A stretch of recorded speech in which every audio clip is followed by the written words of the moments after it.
Hello guys, welcome back to my channel.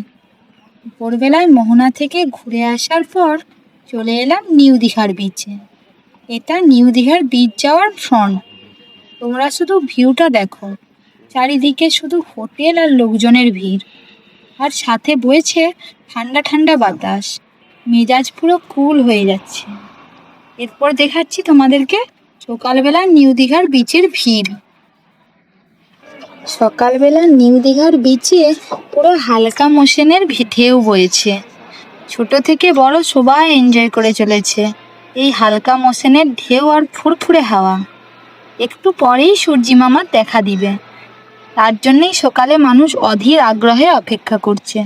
ছোট ছোট ছেলেরা তো ঢেউ দেখতে দেখতে জামা প্যান্ট ভিজিয়ে ফেলেছে, তাই দেখে থাকতে না পেরে আমিও একটু পা ভিজিয়ে নিলাম।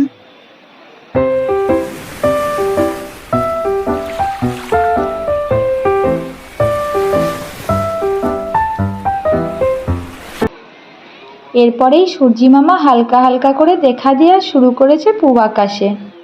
সূর্যি মামা ওঠার সাথে সাথেই অনেকে স্নান করাও শুরু করে দিয়েছে। দুটো প্রাকৃতিক সৌন্দর্য একসাথে দেখা যাচ্ছে বন্ধুরা। একদিকে সকালবেলায় সূর্য উঠেছে, অন্যদিকে সমুদ্র তার নিজের মতো খেলে বেড়াচ্ছে। আর এই সূর্যের মৃদু আলো সমুদ্রের জলের উপর পড়ে সমুদ্রটাকে পুরো সোনালি করে তুলেছে। এটাই একটা প্রাকৃতিক সৌন্দর্য। প্রকৃতির কি অপরূপ সৃষ্টি, তাই না বন্ধুরা? সাথে থেকো বন্ধুরা, পরের ভিডিওতে আমরা দেখাবো দীঘার বিভিন্ন জায়গার নতুন নতুন দৃশ্য। এই রকম আরও নিত্য নতুন ভিডিও পেতে চ্যানেলটির পাশে থেকো এবং লাইক, শেয়ার ও সাবস্ক্রাইব করে দিও। আর যদি ফেসবুক থেকে ভিডিওটি দেখে থাকো তাহলে ফলো করে দিও।